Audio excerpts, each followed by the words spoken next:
ma enyoko ke ogbeke ni anga enyoko e bo na anga enyo abo oye ohinu ko ni o che olugba ya lo office se na ma me question le bo mo ni won na ga san owo kun no no ni pe ni yo meji owo de le ake o be oyo mi te na agba ko ni be match office se abi abana ba yi amba question le me ni ba fe amba yi ameri no ke na ba kula ni ko na fe ni ekaba ni balaga se o be wo ke ni tasimele be wo ke ni alonu wo befo ni dana ayu na kan ke aba ni wo fumu aka shi ni lugo ni ke baya wo ke hani mo fia mo ka wo ma ga se o kaji e ko kwa ni no di ba kula e di ba ta cho le no ke no ko ye ni akra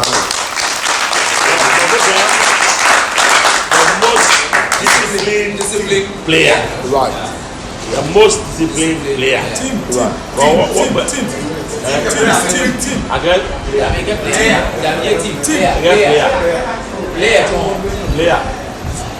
Player.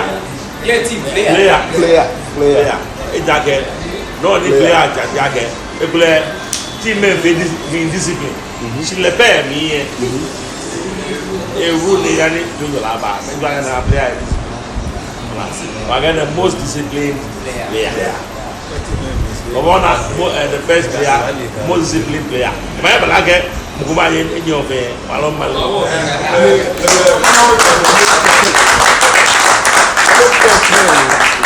When we done it, Niana Bella Rimoni, I don't believe you're money back the most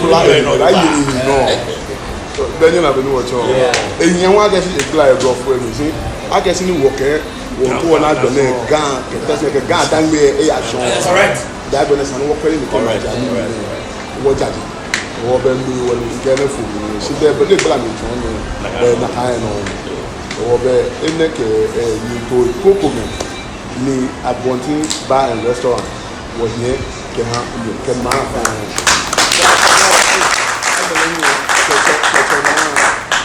Sani work on you, no need one in the vision, the dream work at Billy, the restaurant.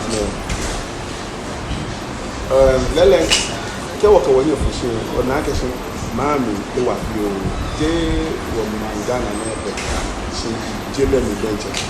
Anyway, you're German. I will tell my son about the war. Opening for she know Nakash level. The female man.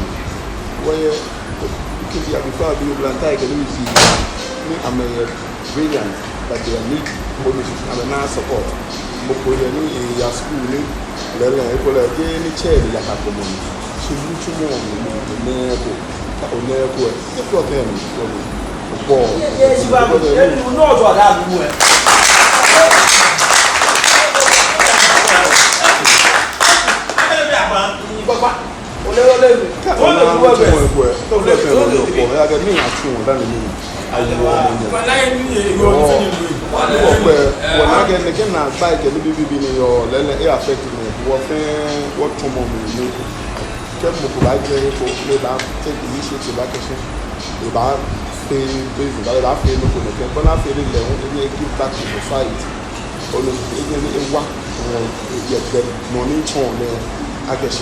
Lele kemo ko to boy ko fi wo ni wo ba ni wo fe kra wa mo ba wa mo di no ni wo ka fe ni wo ka fan mo ke na ni wo ka establish business ke kle o je se ke je 2022 si na ba bi ko mo wo ka bole si ka je fi ke ni de so na ke no e ya yi wa because of the people o be no ni san wo fe ni san wo to wo ko ni ni wo ti be wo establish the bar ga gbe na vision when you work in a take off.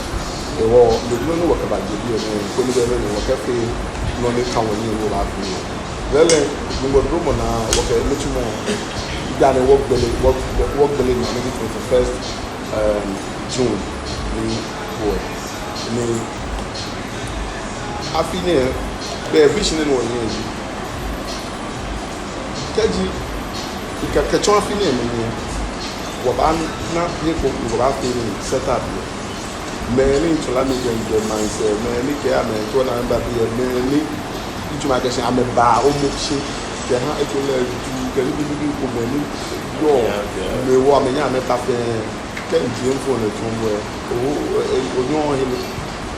onyo hele kla am fesi lo tete ni ato na aba ɔwɔ ɔkɛ mɛne ɔba fɛ he kuma na wɛ ɔmɛni ɔna bɔdie ati tu mɛne na mɛko wɔfo na ɔba cha no wɔkyɛ kwa na na mɛmo amɛ fɛ ni amɛmba na ka na namba support ni to charity wɛ ka gbɛne vision no wɔ tɛni wɔ to work promote peace ekome emo ɔwɔ kɛ wɔ fɛ ni kɛ set up no mɛni wɔn fa ipa mo di mɔfin amɔ kɛ olu ne kɛ tatɔ le kɛ set up ne ye bu awɔ nye ti nye bɛnkɛ wɔ kɛ nye ti nye bɛnkɛ wɔ n'ofɛn no ba yɛ yɛ bɔ ne nu ne machine kɛ fa esi wɔ hɔn le dɛmɛ ne ba he nu ebe la kɛ si kɛ sika fɛn fɛn ni ba wɔ wɔjɛ sinɔ nipa ne yɛ ɔmɛ di percentage ko ba jɛ sinɔ nipa bɔ ba he yɛ ne ba yɛ charity ɔwɔ ɔbɛ ne yɛ kɛ tɔn yɛ kɛ jɛ lɛ wɔ set up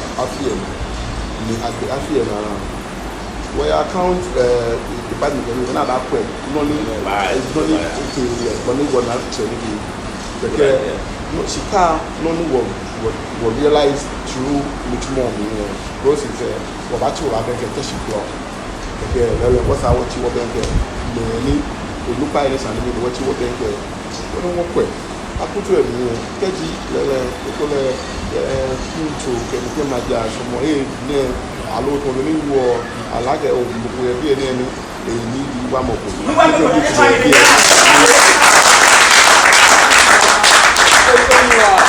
oníwà ayé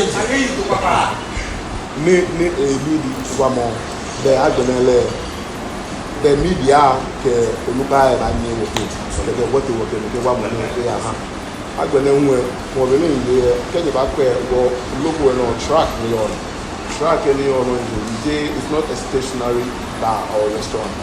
It's a moving bar. It's a charity bar. It's a charity track. Or no one wants to talk to you. Maybe one is the Abaka session after when you were feeling of one machine, no cash, only what you were for the charity. Because I can't get to go about it. There's no good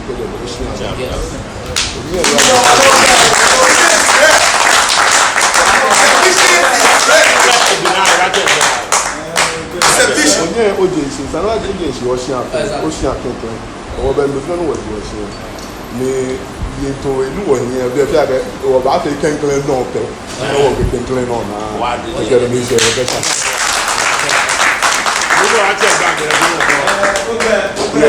bẹ́ẹ̀ ngbẹ ní mọfẹmọkẹ lè bí àná ẹjì abọntin ṣe ń gbẹ dẹńtẹ náà tàbí ìtì ọkọ òdòdì jẹ àjẹtẹ Christopher.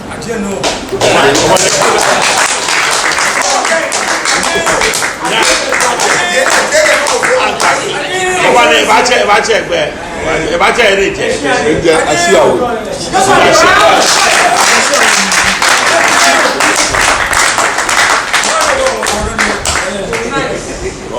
Wọ́n yẹ mi tẹ̀sí lò lẹ́jẹ̀.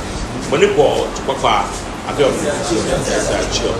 Wọ́n èkè ló gbé fún jàlá. Èkè ẹ̀ bá sẹ́ta. Ìyá bí lakẹ́ bẹ́ẹ̀ kú ẹ̀ wọ́n kẹ́lá fótó sí ní ẹgbẹ́ nínú ọ̀hún náà. Si fɛn min ye i ka cikɛ bɛn kɛ i stand there affiliate ko ni o kɛ maa ba jɛmɛ because jɛmɛ sɛnamɔ ye lɛfɛ b'a kɔ e ko b'a yà fo na kɛ wa ma bi jɛmɛ ni ye yan mɛ ɔ je affiliate bɛ o b'a nabi yɛ lage ɲɛgɛn jɔ le mɛ jɔ o k'e ŋamɛ e kun bɛ ŋamɛ jɔ le mɛ alo male a b'a la bɛ fɔ bɛɛ ko.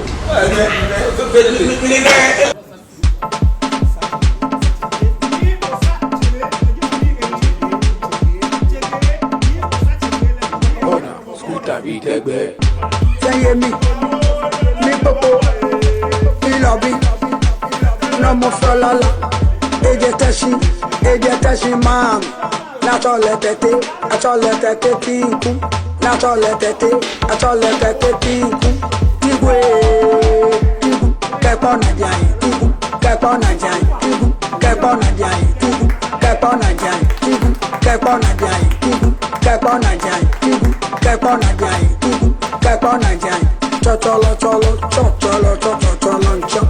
Chotolo cholo chotolo chotolo chop. Chotolo cholo chotolo chotolo chop. Tete te yebye, ibarapi. Tete te yebye.